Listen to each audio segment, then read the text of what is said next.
Ughetto Kinder sotto il mio video della manifestazione mi scrive, è lunghissima quindi vi vado solo a leggere la parte principale, mi dice la tua filosofia è molto chiara, vabbè non è una filosofia, però mi dice disidentificarsi col pensiero, la situazione di vita eccetera eccetera, ok, ma quindi dice ma dunque se ciò è vero riguardo al video che ho fatto in precedenza, qual è lo scopo del tutto?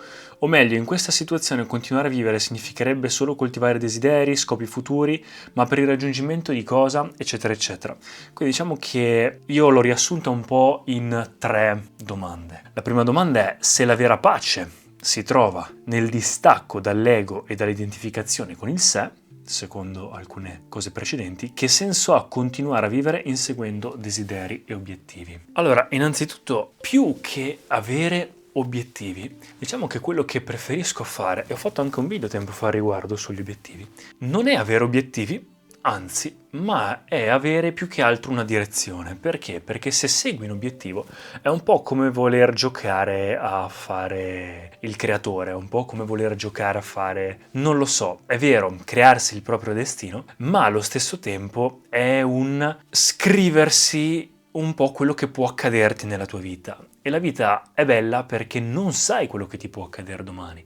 Quindi diciamo che lavorare su qualcosa che poi sai che avverrà è lo stesso motivo per cui vedi tutte quelle persone che raggiungono cose incredibili nella loro vita e non sono mai soddisfatte, perché non c'è una vera e propria soddisfazione in effetti nel raggiungere quelle cose. Ci può essere una soddisfazione temporanea, un piacere nel raggiungimento di un obiettivo, ma poi ci si accorge sempre che non è la risposta, che sotto sotto a quel desiderio in realtà si stava cercando altro. Quindi io, dopo che ho iniziato nella mia vita ad avere obiettivi, ho tantissimi obiettivi, e mi sono poi accorto che in realtà partivano tutti da delle fondamenta più interiori, c'era qualcosa di più profondo e non era proprio quell'obiettivo la cosa che stavo cercando, ma quello era un po' una parte più esterna, più superficiale, la superficie dell'acqua che stava nascondendo l'iceberg che c'era sotto le profondità del mare. E quindi quando mi sono iniziato a chiedere ma da dove arrivano questi desideri, da dove arrivano questi obiettivi che voglio per forza raggiungere, mi sono accorto che la maggior parte degli obiettivi partono proprio da questo presupposto sbagliato.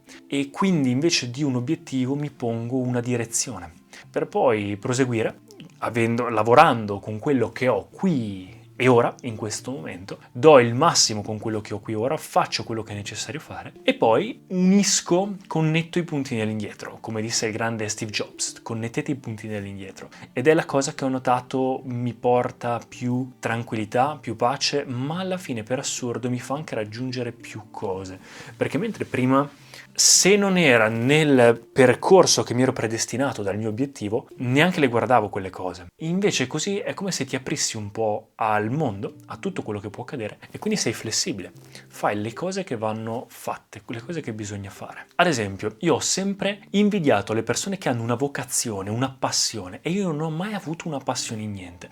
E ho passato veramente tanto tempo a cercare di capire qual era la mia passione, e non ci sono ancora mai arrivato, finché un giorno ho capito, e ci è voluto tanto tempo, fidatevi, sono stato tanto male, soprattutto perché condividere i contenuti sui social media ti obbliga un po' a cercare di trovare la tua passione, perché dici ma cos'è che voglio condividere?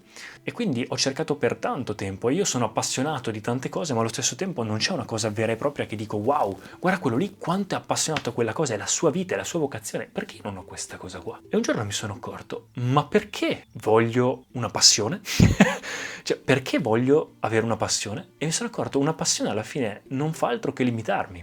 Nel senso che se ho una passione, questa vocazione verso qualcosa, alla fine tutto il resto della vita che può offrire la vita non la guardo neanche, perché sono lì e ci può stare, ma allo stesso tempo preferisco a questo punto essere appassionato di tutto della vita e quindi poter scegliere di essere appassionato, poter scegliere di farmi piacere quello che pare a me. Questa è per me la mia vera libertà, la mia vera forza, è che qualsiasi cosa ci sia da fare, se devo farla mi ci appassiono e quindi faccio quello che va fatto. E per rispondere alla domanda, e quindi che senso ha seguire obiettivi eccetera, c'è perché in realtà ci sono anche cose che vanno fatte in questo mondo. Noi comunque viviamo qua, viviamo e facciamo esperienza della vita tramite questo corpo, tramite questa realtà che noi viviamo con i 5 sensi, e quindi in questa società in cui viviamo, in questo mondo in cui viviamo, in questa civiltà, ci sono delle cose che vanno fatte, delle cose che fanno star male delle persone, delle cose che aiutano le persone, delle cose che ci fanno evolvere, delle cose che ci fanno sopravvivere, delle cose che ci fanno star male e così via. E quindi ci sono tante cose ancora da fare, sia per noi, ma anche come unione degli altri, come parte di questo grande organismo. E ultimamente più ci penso e più mi accorgo che la vita non ha senso se non in relazione con tutto il resto. È un po' come un pezzo di un puzzle che cerca di capire che senso ha la sua vita. Non puoi capirlo finché non guardi il puzzle più dall'alto e vedi che sei parte di qualcosa di molto più grande, di un progetto gigantesco. E quindi, siccome per questa società serve organizzarsi e comportarsi in un certo modo, perché non si tratta solo di se stessi ma anche degli altri, allora è per quello che si possono porre anche degli obiettivi magari a breve termine, a lungo termine, è ok. Ma a livello interiore, secondo me, è più una questione di direzione. So dove voglio andare, un obiettivo magari piccolo può aiutarmi in qualcosa di molto pratico per motivarmi o comunque per migliorarmi, ma non da prescrivere la mia vita come ho sempre fatto. E la seconda domanda appunto si basa su questo ed è: una volta raggiunta la consapevolezza che il vero io è solo l'osservatore, perché dovremmo ancora alimentare quindi la ricerca di felicità nel futuro? E infatti non tutti lo fanno, nel senso che quando ad esempio gli yogi, tendenzialmente le persone che passano la vita a cercare un po' questa unione, la consapevolezza estrema, lo stare bene, quello che fanno molti yogi è appunto quando cercano di raggiungere, coloro hanno passato la vita a cercare di raggiungere questa realizzazione, a un certo punto se ne vanno e smettono di stare in società. Vanno nella foresta, si vivono la vita per conto loro e fanno quello che gli pare. Quindi c'è gente che in realtà quindi lo fa a livello estremo, ma penso che alla fine sia uno spreco, perché queste persone sarebbero molto utili ad altre persone nella società. Perché alla fine, se ci pensi, cos'è che vuole una persona? Alla fine tutto quello che una persona vuole, un essere umano vuole, è profondità di esperienza dentro di sé e a livello esterno impatto d'azione. Quindi avere un impatto grosso e dentro di sé avere una grossa esperienza della vita. Quindi questo alla fine è sotto sotto quello che una persona vuole. Quindi quando si ha, grazie a questo lavoro, come uno yogi, questa esperienza profonda dentro di sé, non per forza bisogna anche ricercare altro. C'è gente che si accontenta, o comunque si accontenta, è già anche un'ottima cosa, di avere questa esperienza profonda. C'è gente anche che cerca invece l'impatto d'azione ma senza un'esperienza profonda. Quindi una cosa non vuol dire che sia congrua con l'altra, non vuol dire che una per forza arrivi insieme all'altra, anzi, spesso arrivano da sole. Ma secondo me è una persona che mette che mette la propria vita a servizio anche degli altri e quindi arriva ad avere un'esperienza profonda e quindi mette questa sua esperienza a servizio dell'essere umano, a servizio degli altri, per avere anche un impatto. Quello secondo me è la cosa migliore che un essere umano può fare, anche perché sull'esperienza interiore hai controllo, ma su quello che accade fuori diciamo che non hai tutto il controllo, puoi rispondere in un certo modo ma non hai tutto il controllo, quindi è determinato da molti fattori e non è obbligatorio. Quindi quasi come un desiderio collettivo, come parte di essere, perché poi quando hai un'esperienza profonda in realtà ti accorgi che è solo la tua mente che ti fa sentire diverso, ma sei connesso con tutto, con tutti, siamo la stessa cosa, ti viene quasi in automatico renderti utile e fare quello che è necessario fare anche per gli altri, quasi un desiderio collettivo, un'evoluzione dell'essere umano, come direbbe Eckhart Tolle nel Nuovo Mondo. C'è una frase di Sadhguru riguardo prima ad esempio alla questione di obiettivi e direzione, che è molto bella, ed è: il pazzo non fa quello che gli piace fare e vive una vita miserabile. La persona intelligente fa quello che gli piace fare e vive una vita discreta. Ma il genio fa quello che è necessario fare, ma con gioia. Quindi, indipendentemente da quello che devi fare, se riesci a avere il controllo sulla tua esperienza di vita dentro di te, allora automaticamente non importa quello che devi fare a livello esterno, lo puoi fare vivendotela al massimo e quindi anche avendo il massimo risultato. Perché se stai bene, agisci bene. E quindi come ultima domanda, poi mi sono messo: il desiderio di migliorarsi e di raggiungere traguardi è solo un'illusione dell'ego o ha comunque un valore? Allora, i desideri ci muovono, è quello che muove tutto, verso l'unione.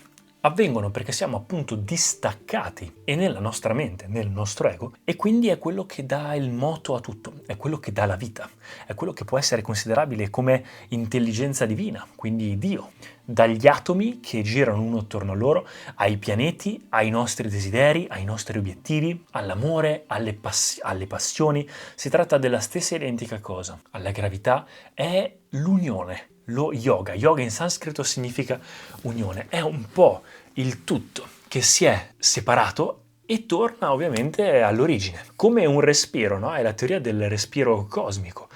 Che respiri e tutto torna dentro di sé, poi espiri come il Big Bang che porta l'universo all'espansione, per poi pian piano tornare tutto dove è iniziato. E quindi è la parte fondamentale di noi voler tornare al principio. E mi sono scritto: discernere e trovare il vero motivo essenziale di un desiderio è compito di ognuno. Più si matura e più si scava in profondità e si trova il fatto che non c'è nessuna risposta in nessuna cosa superficiale. Quindi si inizia sempre più a notare che il desiderio è una cosa più profonda e alla base di tutto. E quindi inizia a diventare non più un processo compulsivo, quindi pensi che, oddio, se voglio star bene, voglio quella macchina lì, voglio quella promozione, voglio quel lavoro. Lo fai e poi non ottieni niente. Lo fai e poi ti accorgi che c'è un'altra cosa, ed è una cosa continua, perché è come se tu volessi raggiungere l'infinito, ma a scaglioni. E non puoi raggiungere l'infinito andando passo per passo. È un salto più che altro nel vuoto. Ed è per questo che esiste lo yoga, la meditazione. Il distaccarsi appunto da questa mente, da questo processo mentale, da questo ego che ti fa vivere questa separazione dal resto. Lo yoga alla fine è dissolvere pian piano le barriere che ti sei autocreato nel pensare che sei staccato dal resto, e quindi tornare, invece che dover aspettare, dissolvere un po' quello che viene chiamato karma, quindi questo legame di memoria, e tornare un po' in unione col tutto, e quindi viverti la vita nel migliore dei modi, in armonia. Ecco qua ragazzi, spero che il video vi sia piaciuto, fatemi sapere cosa ne pensate, ci vediamo al prossimo video.